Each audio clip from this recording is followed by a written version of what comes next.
आप देख रहे हैं एबीपी गंगा। मैं आपके साथ सोनिका सिंह। वक्त हो गया सुना यूपी का। बड़ी खबर के साथ बुलेटिन की शुरुआत कर रहे हैं। झांसी से खबर है, अभी तक असद के परिजन झांसी नहीं पहुंचे हैं। झांसी पुलिस कुछ और देर परिजनों का इंतजार करेगी। परिजन के नहीं आने पर प्रयागराज पुलिस को बॉडी हैंड ओवर कर दी जाएगी। शूटर गुलाम की पत्नी झांसी आकर पति का शव ले सकती है, ये जानकारी मिल पा रही है। गुलाम के भाई और मां ने पहले ही शव लेने से इनकार यहां पर कर दिया है। तो अब झांसी पुलिस को इंतजार है परिजनों का कि परिजन पहुंचेंगे तो उन्हें बॉडी दी जाएगी। अगर परिजन नहीं पहुंचते हैं, कुछ ही देर का इंतजार है, उसके बाद पुलिस अब बॉडी को प्रयागराज पुलिस को हैंडओवर कर देगी। लेकिन शूटर गुलाम को लेकर खबर है कि उसकी पत्नी झांसी पहुंच सकती है पति का शव लेने के लिए। तो वहीं गुलाम के भाई और मां ने पहले ही शव को लेने से इनकार कर दिया है। बीते दिन दोनों का एनकाउंटर हुआ और अब उनके परिजनों का इंतजार हो रहा है झांसी में। और इस खबर पर मेरे साथ रतीश त्रिवेदी जुड़ चुके हैं जो कि झांसी में ही मौजूद है। रतीश, अब क्या अपडेट आपको मिल पा रही है? आप वहीं पर मौजूद है, कब तक परिजन पहुंच सकते हैं इनके?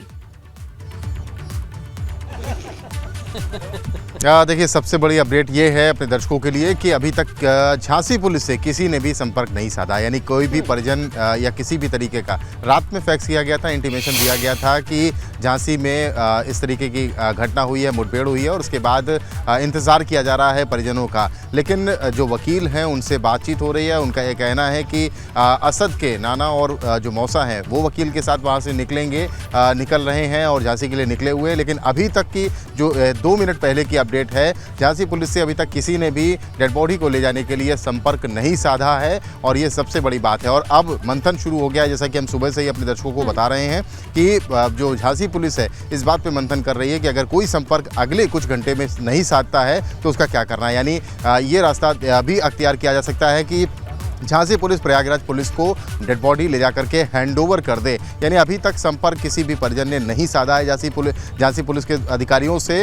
उनको इंटीमेशन दिया जा चुका है झांसी की तरफ से प्रयागराज कमिश्नर को और प्रयागराज कमिश्नर के द्वारा कंसर्न थाने को, थाने से घर को, यानी अतीक अहमद के घर तक ये मैसेज पहुंचा दिया गया था और उसके बाद वहां से अब तक किसी भी तरीके का इंटीमेशन नहीं आया है या किसी भी तरीके का संपर्क नहीं साधा गया है। यानी साफ तौर पर ये जो तस्वीर निकल के आ रही है कि अगर अगले कुछ घंटों में या कुछ वक्त में नहीं किसी ने संपर्क साधा तो उसके बाद झांसी पुलिस अपनी कार्रवाई को आगे अंजाम देगी। यानी प्रयागराज पुलिस को हैंडओवर करने की जो कार्रवाई है डेड बॉडीज वो की जा सकती है शुरू। बिल्कुल बिल्कुल रतीश, अब इंतजार इस बात का कि परिजन पहुंचेंगे कि या फिर नहीं। आप मेरे साथ बने रहिए रतीश, आपके पास लौटती हूँ। इस बीच बड़ी खबर मिल रही है, अतीक अहमद से जुड़ी ये बड़ी खबर है। अतीक अहमद आज डीएम से अपील कर सकता है। बेटे के अंतिम संस्कार में शामिल होने के लिए पेरोल यहां पर मांगी जा सकती है। कोर्ट में छुट्टी होने की वजह से याचिका दाखिल नहीं होगी। अतीक के बेटे असद को आज दफनाया जा सकता है और इसी को लेकर के आज अतीक अहमद डीएम से अपील कर सकता है। जिला प्रशासन से अपील अब की जाएगी बेटे के अंतिम संस्कार में शामिल होने के लिए।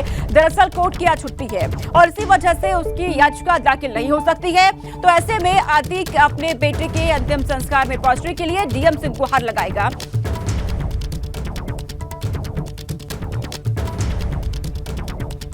और इस खबर पर मेरे सहयोगी मेरे साथ परिवार से जुड़ चुके हैं, मोहम्मद मोइन, उनका रुख करते हैं। मोइन, आपको क्या जानकारी मिल पा रही है? क्योंकि अतीक अहमद ने डीएम से गुहार लगाई है, अपील कर सकता है आज। क्या लगता है, परमिशन मिल पाएगी या फिर नहीं?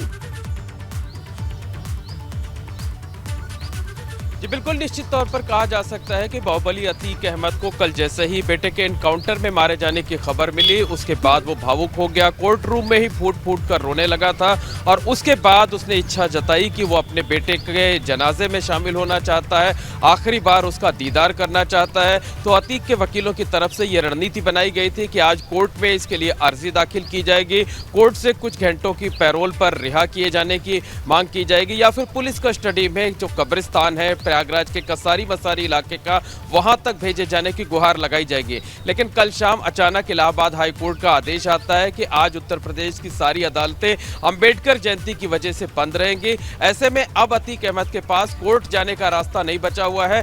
अब जो है उसके वकील वो जेल प्रशासन के माध्यम से डीएम को अर्जी दाखिल करने की तैयारी में है। डीएम को एक प्रत्यावेदन दिया जाएगा क्योंकि डीएम को यह अधिकार होता है कि इस तरीके के मामलों में वो विशेष परिस्थितियों में किसी को भी कुछ घंटों के लिए या 2 से 3 दिनों के लिए जो है वो पैरोल मंजूर कर सकते हैं। तो आज अतीक अहमद के वकीलों की यही रणनीति है कि अब से कुछ देर के बाद डीएम को एक प्रत्यावेदन दिया जाएगा। हालांकि देर रात तक जो है वो डीएम कार्यालय ने पुष्टि की थी कि देर रात तक कोई एप्लीकेशन नहीं दी गई थी। तो अतीक अहमद के वकीलों ने इस बात के संकेत दिए हैं कि सुबह 10 से 11 बजे के बीच जो है वो डीएम दफ्तर में एक एप्लीकेशन दी जाएगी और वो एप्लीकेशन तब दी जाएगी जब झांसी में जो है अतीक अहमद के जो परिवार के लोग हैं, जो असद के नाना और मौसा दोनों झांसी पहुंचे हुए हैं, वो जब डेड बॉडी अपनी कस्टडी में ले लेंगे, ये तस्वीर साफ हो जाएगी कि वहां से उन्हें लेकर के डेड बॉडी को प्रयागराज आना है, कितने बजे अंतिम संस्कार होना है। जब ये साफ हो जाएगा उसके बाद डीएम के यहाँ अर्जी दी जाएगी। अब देखना ये होगा कि अतीक और अशरफ को कब्रिस्तान ले जाने के लिए जिस तरीके के सुरक्षा इंतजामों की जरूरत होगी, क्या उसे देखते हुए डीएम इस पूरे मामले में अनुमति देते हैं या नहीं देते हैं, ये देखने वाली बात जरूर मोइन, आप बहुत अहम जानकारी यहाँ पर दे रहे हैं। मैं एक बार अतीश का रुख करना चाहती हूँ जो कि झांसी में मौजूद रहती है। यहाँ पर मोइन एक अहम जानकारी दी है कि जब तक डेड बॉडी प्रयागराज नहीं पहुंच जाती है, डीएम से परमिशन मिल पाना थोड़ा मुश्किल हो जाएगा यहाँ पर। तो ऐसे में आपको क्या अपडेट मिल पा रहा है, क्योंकि नाना निकल चुके हैं, मौसा भी निकल चुके हैं, झांसी पहुंच रही है या फिर नहीं पहुंच रहे हैं, और अगर परिजन समय से नहीं पहुंच रहे हैं तो आगे झांसी पुलिस क्या कार्रवाई करेगी फिर?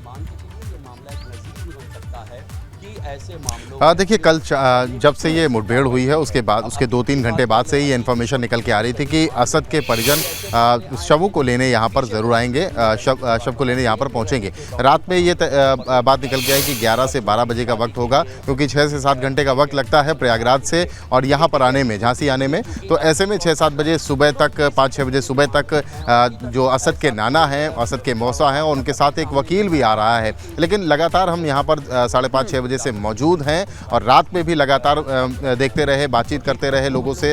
उनका यही कहना था कि निकल रहे हैं, निकल चुके हैं, लेकिन अभी तक झांसी पुलिस के आला अधिकारियों से अभी कुछ देर पहले ही हमारी बातचीत हुई है, तो उनका कहना है कि अगर कोई आया भी है तो किसी ने इसका हमसे संपर्क अभी तक नहीं साधा है। जिस प्रक्रिया का पालन झांसी पुलिस के द्वारा प्रयागराज पुलिस के द्वारा के जरिए अतीक के घर तक इंफॉर्मेशन और इंटीमेशन पहुंचाने के लिए किया गया था, ऐसी कोई भी इंफॉर्मेशन इंटीमेशन उन तक नहीं पहुंचा है कि कोई असद का मिलने वाला या परिजन उसकी डेड बॉडी को लेने के लिए जहां पर मौजूद है झांसी पोस्टमार्टम हाउस में ऐसा पहुंचा है। तो अभी तक बातें केवल चल रही हैं, कयासबाजी लगाई जा रही है कि कौन आएगा कौन नहीं आएगा, लेकिन इन्फॉर्मेशन जो पुष्टि अभी कुछ देर पहले जो पुलिस के आला अधिकारी उन्होंने की है, उनका ये कहना है कि अभी तक कोई भी संपर्क उनसे किसी तरीके का नहीं साधा गया है। बना के रखिए वहां पर हर एक हलचल पर, परिजनों को लेकर के कब तक पहुंच सकते हैं, पुलिस क्या कर रही है, इसको लेकर के आपका बहुत शुक्रिया रतीश। लेकिन मोइन, आप मेरे साथ बने रहिए, एक बड़ी खबर सामने आ रही है प्रयागराज से। ये बड़ी खबर है, अतीक और अशरफ से पहले राउंड की पूछताछ खत्म हो गई है। पहले राउंड में तकरीबन 7.5 घंटे तक पूछताछ हुई है। प्रयागराज के धूमनगंज थाने में पूछताछ की जा रही है दोनों से ही। रात करीब 1 बजे से शुरू हुई थी पूछताछ। सूत्रों के मुताबिक पूछताछ का पहला दौर सुबह 8:30 बजे खत्म हुआ है। कुछ देर के आराम के बाद अब दूसरी टीम पूछताछ करेगी। दोनों को अलग अलग रखकर पूछताछ की जा रही है, यानी कि अतीक अहमद और उसके भाई अशरफ से दोनों को अलग अलग रख करके पूछताछ हो रही है। सूत्रों के मुताबिक बेटे असद के एनकाउंटर को लेकर रात भर माफिया अतीक रोता रखा है। पूछताछ करने वाली टीम से कई बार कहा कि मेरा सब कुछ मिट्टी में मिल गया, मैं पूरी तरह बर्बाद हो गया हूं। पूछताछ के दौरान अतीक ने कई बार कहा कि उसकी तबीयत बिगड़ रही है। अतीक ने कई बार पानी भी मांग करके पिया है इस दौरान, तो अतीक कई बार वॉशरूम के लिए भी गया है। पुलिस टीम से कई बार पूछताछ कर पुलिस टीम कई बार ये भी पूछा है कि क्या मैं अपने बेटे के जनाजे में शामिल हो पाऊंगा। तो अतीक अहमद, जो कि अब रोता बिलखता हुआ नजर आ रहा है, अपने बेटे को आखिरी बार देखना चाहता है। ऐसे में पुलिस टीम आज अतीक और अशरफ को लेकर कई जगह छापेमारी भी कर सकती है। मोइन मेरे साथ यहाँ पर बने हुए हैं।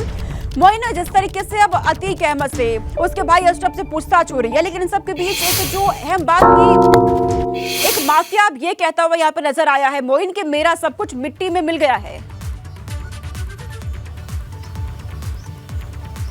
देखिए, ये बात अतीक अहमद ने पहली बार नहीं कही है कि मेरा सब कुछ मिट्टी में मिल गया है, बल्कि आपको याद होगा कि जब उसे गुजरात की साबरमती जेल से प्रयागराज लाया जा रहा था, तब भी उसने इस तरीके का बयान दिया था कि मेरा सब कुछ पहले ही मिट्टी में मिल चुका है, लेकिन अब मुझे रगड़ा जा रहा है। तो आपको बता दें कि इस वक्त मैं मौजूद हूँ प्रयागराज के धूमनगंज थाने के बाहर। आपको तस्वीरों के जरिए दिखाना चाहते हैं कि जो पूरा धूमनगंज थाना है ये छावनी में तब्दील है। आप देख सकते हैं कि बड़ी संख्या में पुलिस और पीएसी के जो जवान हैं वो भी जो है थाने के बाहर इस तरह से डेरा जमाए हुए हैं यहाँ पर। और हमारे पास सूत्रों के मुताबिक जो जानकारी है उसके मुताबिक 11:15 बजे रात को अतीक और अशरफ दोनों को यहाँ पर लाया गया था। उसके बाद जो है रात 1 बजे उनसे पूछताछ शुरू हुई है और तकरीबन 7.5 घंटे तक पहले राउंड की पूछताछ हुई है। और सुबह के वक्त 8:30 बजे के आसपास, यानी अब से तकरीबन आधे घंटे पहले पूछताछ का जो पहला दौर है वो खत्म हुआ है। अब इसके बाद इन दोनों को कुछ देर आराम करने दिया जाएगा। उसके बाद जो दूसरी टीम है वो दूसरी टीम इनसे पूछताछ करेगी।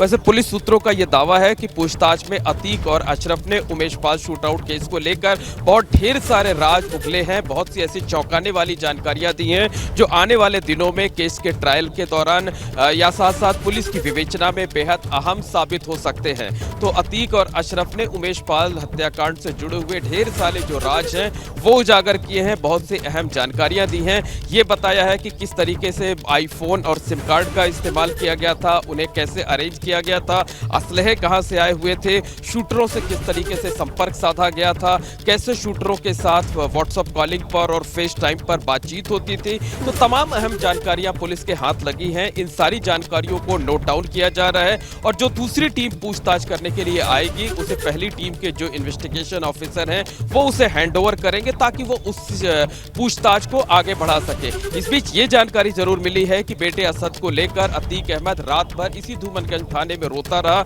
कई बार उसकी सिसकियां बंद गई। वो बार बार पुलिस की टीम से ये पूछने की कोशिश करता रहा कि क्या वो अपने बेटे के जनाजे में शामिल हो पाएगा, बेटे का आखिरी बार दीदार कर पाएगा। और वो लगातार ये दोहराता रहा कि मैं मिट्टी में मिल चुका हूं, मेरा पूरा परिवार बर्बाद हो चुका है, और लगातार इसी बात की दुहाई देता रहा। तो पूछताछ में तमाम अहम राज उजागर हुए हैं और उम्मीद ये जताई जा रही है कि पुलिस की जो टीम है आज अतीक और अशरफ को लेकर कई जगहों पर छापेमारी कर सकती है। तमाम अहम चीजें जो है वो बरामद कर सकती है। कई असलहे बरामद किए जा सकते हैं, खासकर उमेश पाल शूटआउट केस में जो असलहे थे उनकी बरामदगी की जा सकती है। इसके साथ साथ जेल में दिए गए बयान में अतीक और अशरफ ने जो दावे किए थे कि उनके पास बमों का जखीरा भी है तो उसको लेकर भी बरामदगी कराई जा सकती है। तो शाम के वक्त जो है किसी जगह पर लेकर के पुलिस की टीम जो है वो अतीक और अशरफ को जा सकती है, अलग अलग भी ले जाया जा सकता है। यानी कि पुलिस की कार्रवाई अभी रुकी नहीं है, अभी आगे और बढ़ेगी। इस पूरे मामले में और अभी जांच की जा रही है। बहुत शुक्रिया मोहम्मद मोइन तमाम जानकारी हम तक पहुंचाने के लिए।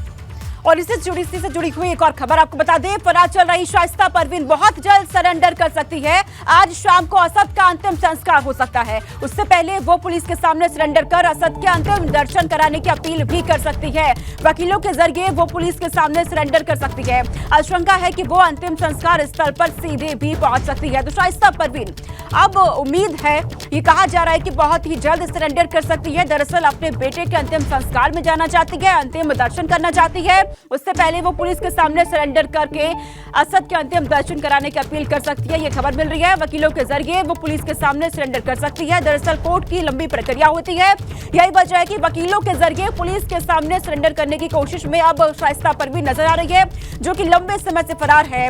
इस पूरे मामले में उमेश हत्याकांड में साजिश के तहत आरोपी है वो। 50,000 का इनाम शाइस्ता परवीन पर घोषित है और लंबे समय से फरार चल रही है। लेकिन अब जब उसके बेटे का असद का एनकाउंटर हो चुका है और आज अंतिम संस्कार होना है, ऐसे में उससे पहले अपने बेटे के दर्शन करना चाहती है, अंतिम बार अपने बेटे का चेहरा वो देखना चाहती है। इसीलिए ये जानकारी मिल पा रही है कि शाइस्ता परवीन आज सरेंडर कर सकती है। वकीलों के जरिए वो पुलिस के सामने सरेंडर कर सकती है, ये खबर मिल रही है। आशंका है कि वो अंतिम संस्कार स्थल पर सीधे भी पहुंच सकती है। तो शाइस्ता परवीन, जो कि माकती अतीक अहमद की पत्नी है, लंबे समय से फरार और इस पूरे मामले में मुख्य साजिशकर्ता, साजिश रचने का आरोप उस पर लगा है। कई बार उन तमाम गुर्गों उन आरोपियों के साथ नजर आ चुकी है, उसके वीडियोस भी वायरल हो चुके हैं। और इस बीच बड़ी खबर सामने आ रही है, असद गुलाम के एनकाउंटर की एफआईआर की कॉपी सामने आई है। एफआईआर में एनकाउंटर का समय रात 11:30 बजे से 12:30 के बीच का है। माफ कीजिएगा कि 11:30 से लेकर 12:55 का ये समय इसमें लिखा गया है। एफआईआर में एनकाउंटर का जो समय दिया गया है, तो ये कॉपी भी सामने आ चुकी है। असद गुलाम के एनकाउंटर की एफआईआर की ये कॉपी आपके टीवी स्क्रीन पर। एफआईआर में एनकाउंटर का जो समय बताया गया है वो है 11:30 से 12:55 तक का। ये एफआईआर की कॉपी आपके स्क्रीन पर। दरअसल बीते दिन असद और गुलाम का एनकाउंटर हुआ, झांसी में एनकाउंटर किया गया है और इसके बाद अब इसके एफआईआर की कॉपी भी सामने आ चुकी है। जो समय इसमें लिखा गया है वो है 11:30 से लेकर के 12:55 का ये समय यहाँ पर इस कॉपी में दिखाया गया है। एनकाउंटर का जो समय है, तो एक बड़ी सफलता यहाँ पर यूपी एसटीएफ को लगी।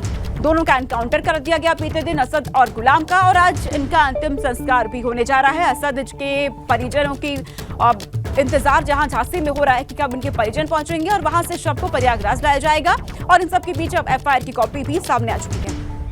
करते इस वक्त आ रही बड़ी खबर का महाराजगंज से खबर है, जहां झोपड़ी में आग लग गई और आग में झुलसकर मां बेटे की मौत हो गई है। हादसे के बाद गांव में मातम का माहौल है। बिटौली थाना क्षेत्र के अमवा भैंसी गांव का ये मामला, ग्रामीणों की मदद से आग पर काबू पाया गया। नौनतवा के गांव में इस आग से भाई बहन झुलस गए हैं बुरी तरीके से, और ये मातम का माहौल पूरे गांव में, ये आवाजें आप सुन सकते हैं इस वीडियो में साफ तौर पर सुनाई दे रही है। महाराजगंज में झोपड़ी में आग लग गई, इसके बाद इस आग में झुलस करके मां बेटे की मौत हो गई है और एक भाई और बहन झुलस गए हैं बताया जा रहा है। इस हादसे के बाद पूरे गाँव में मातम का माहौल है। फिरोजाबाद में पुलिस और अपराधियों में मुठभेड़ हो गई है। मुठभेड़ में 10,000 का इनामी अपराधी गिरफ्तार हुआ है। एनकाउंटर में बदमाश नंदू ग्राहक के पैर में गोली लगी है, इलाज के लिए अस्पताल में भर्ती करा दिया गया है। गिरफ्तार अपराधी पर लूट और चोरी के 20 से ज्यादा केस दर्ज है। सिरसागंज थाना क्षेत्र के अमरकोल के पास ये मुठभेड़ हुई है। पुलिस और अपराधियों के बीच मुठभेड़ में 10,000 का इनामी अपराधी गिरफ्तार हुआ है। एनकाउंटर में दरअसल बदमाश के पैर में गोली लगी है, जिसके बाद इलाज के लिए उसे अस्पताल में भर्ती करा दिया गया।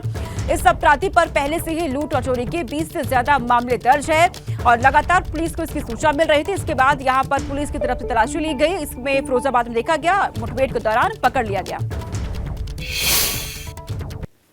के विरुद्ध कार्यवाही की जा रही है। इसी के अनुक्रम में आज मुखबिर खास की सूचना पर अहमदपुर बम्बा पर एक अपराधी की घेराबंदी की गई। उसे रोकने पर वो पुलिस पार्टी के ऊपर फायर किया। जवाबी कार्रवाई में दर्जन भर थानों में वांछित है तथा 10,000 का इनामिया भी है। अग्रिम विधिक कार्रवाई।